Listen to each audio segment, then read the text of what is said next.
은혜로우신 하나님, 우리 주께서 앞서가시니 우리는 그 은혜의 길을 따라가게 하옵소서. 주께서 앞서가시니 우리도 그 고난의 길을 걸어가게 하옵소서. 주께서 앞서가시니 그 사랑의 길을 걷게 하옵소서. 그래야 내내 주와 동행하게 하시고 그 신실하신 주를 따라가는 귀한 삶이 되도록 인도하옵소서. 찬양대가 귀한 고백하며 주를 따라갈 때에 귀한 성도들 화답하며 따라갑니다. 그 걸음이 주와 동행하는 귀한 걸음 되게 하옵소서. 오늘도 주신 말씀 들고 주 앞에 섭니다. 하나님 성령 충만케 하사 하나님께서 우리에게 원하시는 뜻을 분별하게 하시고 전할 때에 들을 때에 성령 충만케 하옵소서. 주 예수님 이름으로 기도하옵나이다. 아멘. 오늘도 우리 성부, 성자, 성령 하나님의 은혜가 함께하기를 축원합니다. 오늘은 사순절 셋째 주일을 맞이했습니다. 사순절 늘 말씀드리지만 주의 십자가를 기억하고 우리를 향하신 그 고난의 길에 동참하는 때입니다. 그래서 매일의 삶의 경건과 절제를 힘쓰고 다른 때보다 더 열심히 주의 가신 길을 생각하고 묵상하는 때입니다. 그런 시간 되시기를 바랍니다. 사람들이 나이가 들면요, 늘 공통되게 하는 말들이 있습니다. 저도 이제 친구들이나 선후배들 만나면 예전 같지 않다 하는 말들을 하고 특히나 강조해서 하는 말이 뭐가 자꾸 가물가물한답니다. 생각이 잘 안 난다는 거죠. 기억력만 가지고 따지면요, 사람의 그 나이와 이 상관관계가 뇌 기능 때문에, 그 뇌 기능의 저하 때문에 어쩔 수 없다라고 보통 얘기를 하죠. 그래서 할 일을 잊어버리거나 뭔가 물건을 잃어버리고 찾는 경우가 너무 많다는 거죠. 저도 가끔씩 교회에서 뭐 하다가 창고에 저기 들어갑니다. 창고에 들어가는 순간에 어두우니까 더듬어서 이렇게 불을 켜잖아요.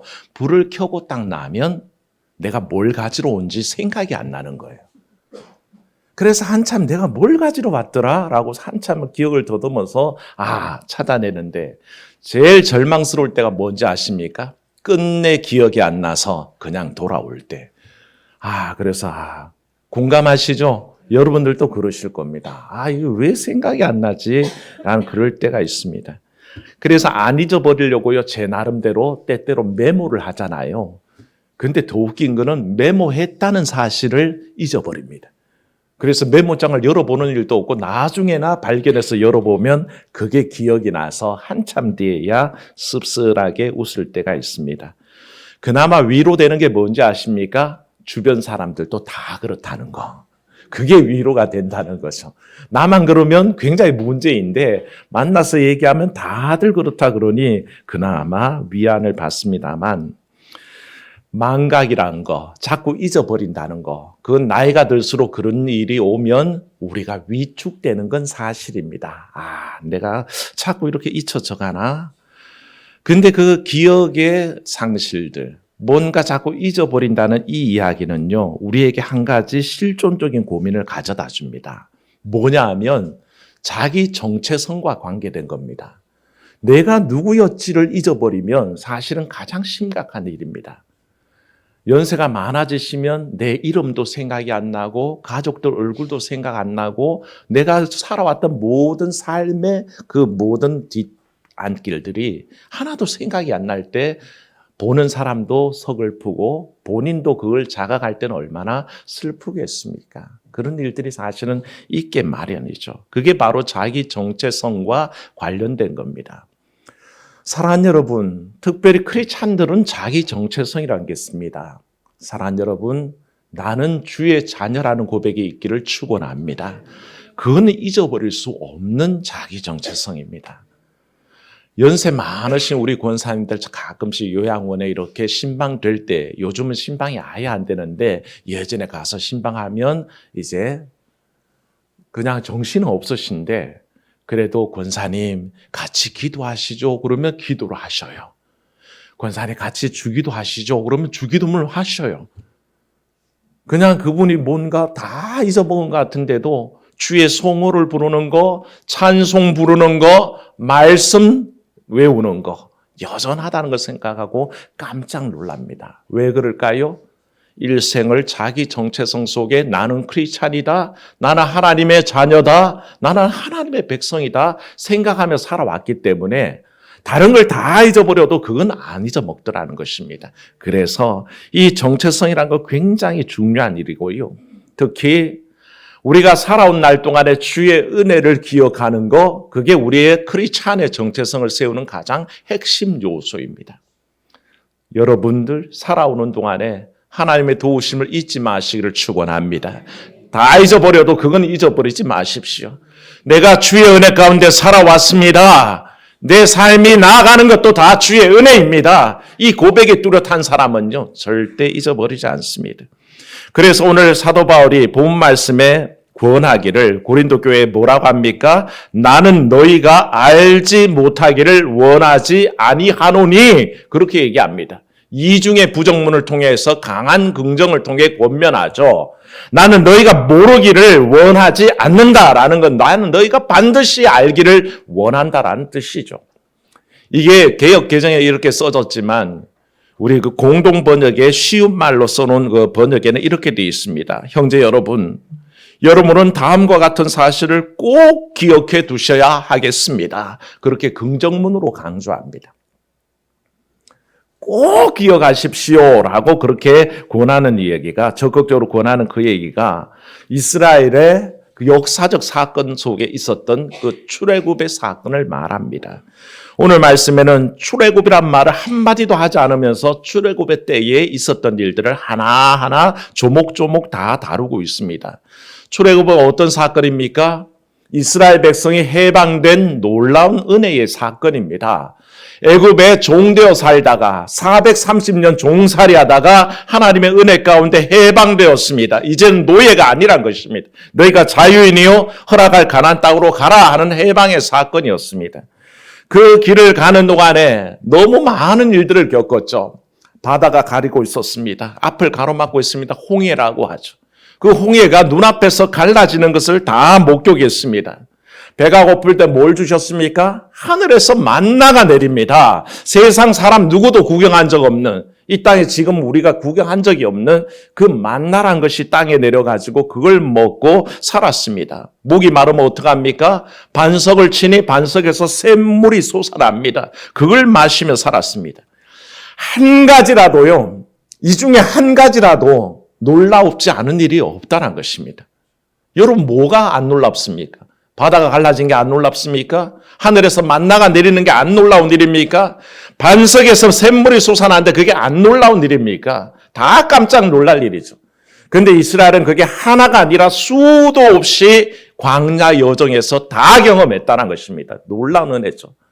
그러면 이스라엘만 그렇습니까?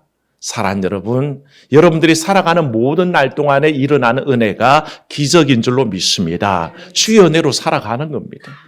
내 삶이 건강이 악화됐다가도 지금 멀쩡히 앉아 예배하는 것도 은혜입니다. 내가 힘겨운 가운데서도 우리의 가정을 이끌어가고 우리의 생계를 유지하는 것도 은혜입니다. 다 하나님이 주신 기적들입니다.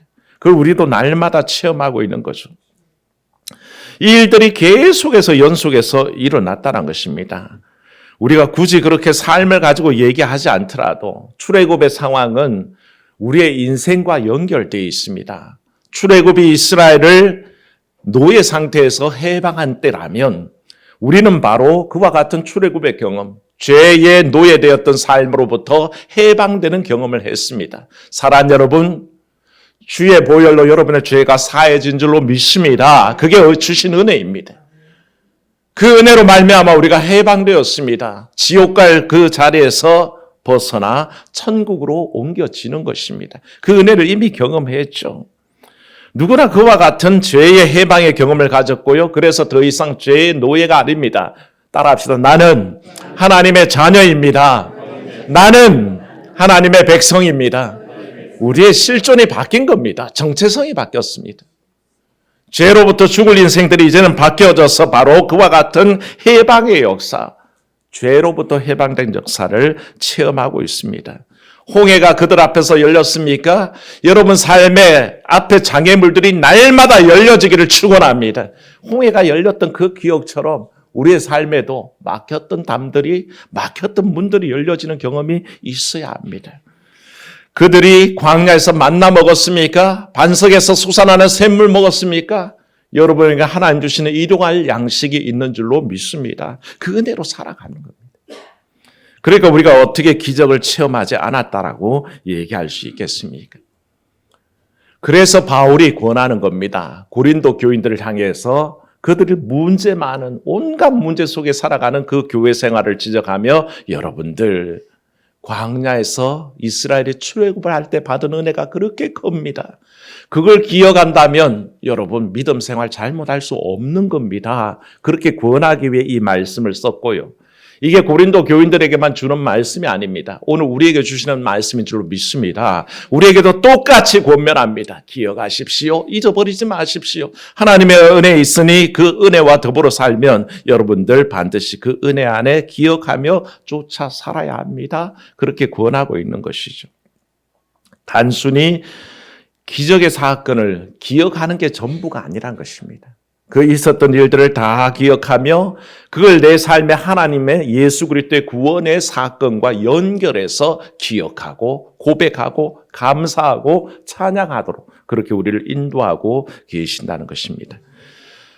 그런데 말씀드렸지만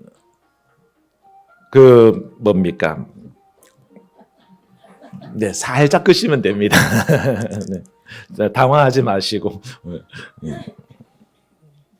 혹시 여러분 다른 분들도 혹시 지금 그러시면 끄시거나 진동으로 바꾸시오.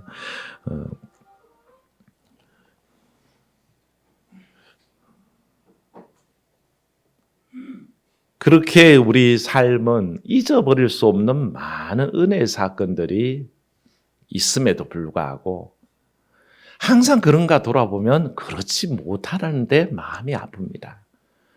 왜 하나님 나는 늘 그 은혜를 기억하며 살고 싶은데 무슨 건망증이라도 걸린 것처럼 무슨 까마귀 고기라도 먹은 것처럼 왜 그렇게 자주 잊어버리죠? 라는 자책감이 밀려듭니다. 이스라엘 백성들이 그랬습니다. 눈앞에서 그 놀라운 기적들을 다 봤음에도 불구하고 그들은 철저하게 하나의 백성이 아니라 원불교인이 됐습니다. 원불교인 뭐라 그랬죠? 원망, 불평, 교만. 그래서 원불교인이라 그럽니다. 하나님의 백성 돼야 되는데 원불교인, 원망, 불평, 교만이 가득 차서 하나님을 대적하는 사람들이 되어버렸으니 그들이 얼마나 하나님 앞에 한심했겠습니까? 바울은 그 패역을 지적합니다.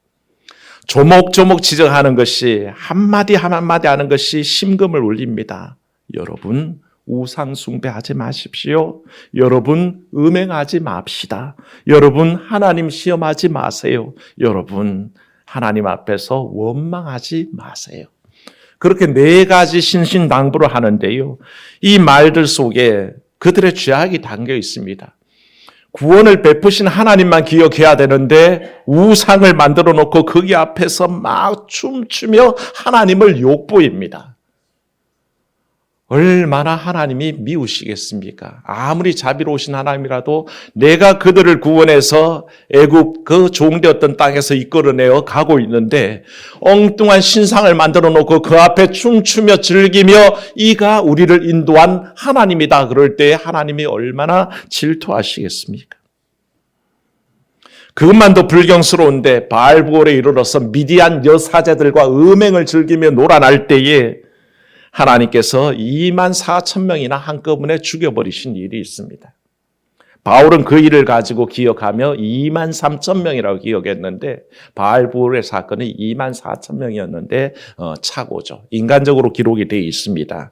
약간 차이가 있지만 그 얘기를 하는 겁니다. 주를 시험하고 원망하는 일이 많았습니다. 주를 시험하다가 불뱀에게 물려서 죽을 고생을 했습니다. 하나님 원망하다가 많은 이들이 고통을 당했습니다. 바울은 이 일을 끄집어내면서 여러분 그런 일이 있습니다.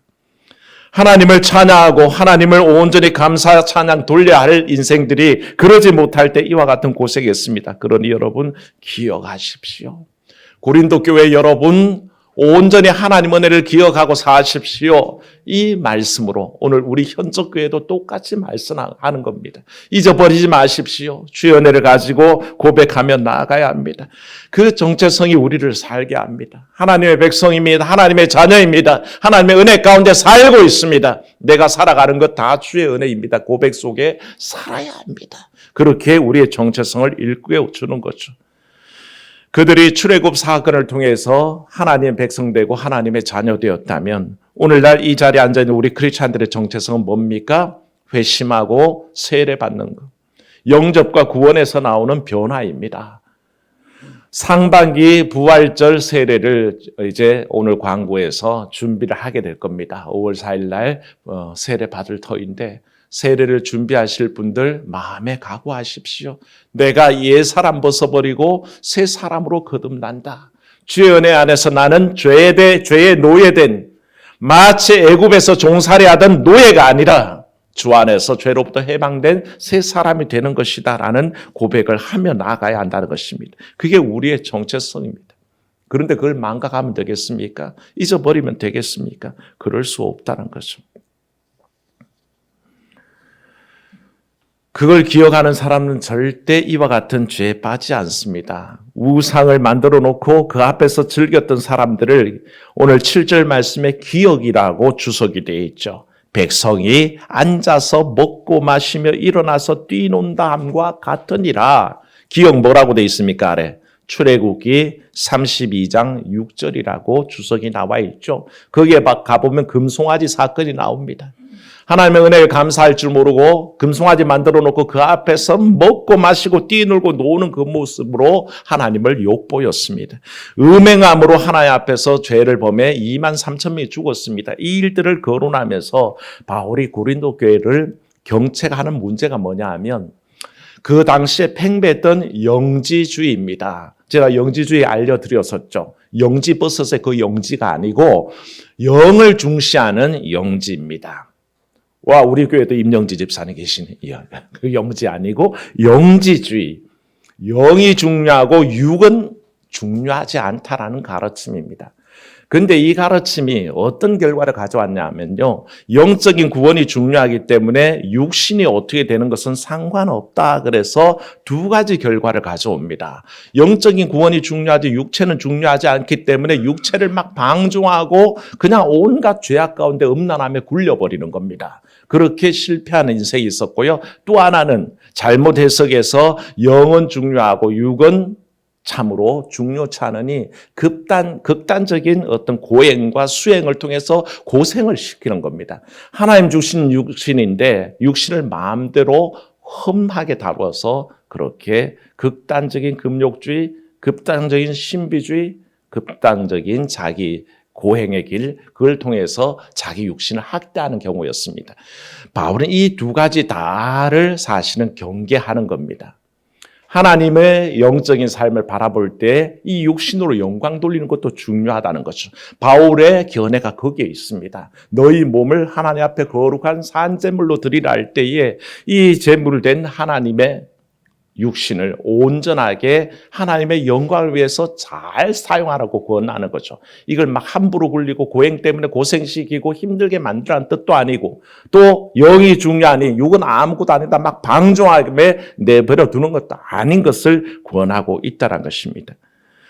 그와 같은 결과로 나타났다는 것이죠. 육신을 가지고 함부로 쾌락을 즐기고 육신을 가지고 함부로 음란하고 육신을 가지고 함부로 하나님을 시험하고 하나님을 원망하는 그 삶 자체가 바로 온전치 못한 가르침에 있다란 뜻으로 바울이 그것을 경고하고 있는 것입니다. 그 앞에 온전히 서지 않으면 누구든지 쓰러진다는 겁니다. 그래서 바울이 권합니다. 12절 말씀 보면 그런즉 뭐 한 줄로 아는 자는 선 줄로 아는 자는 넘어질까 조심하라.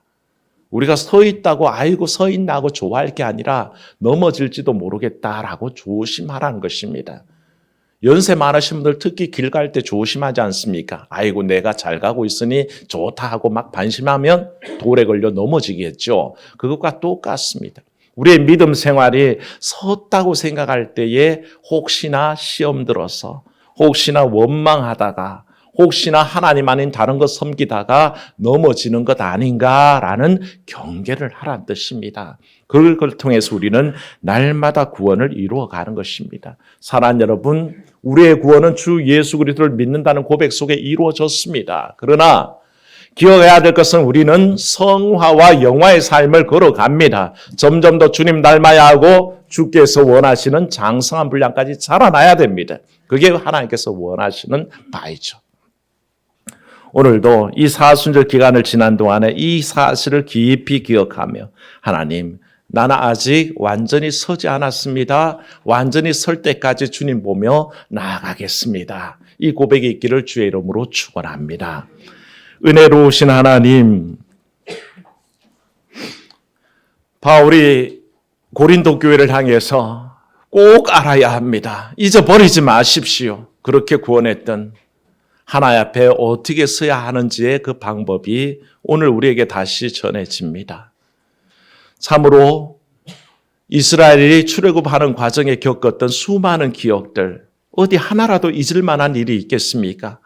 그런데도 새카맣게 잊어버리고 우상 숭배하고 음행하고 시험하고 원망하다가 하나님 멸망당했던 저들을 경계하며 사도 바울은 그렇게 하지 맙시다.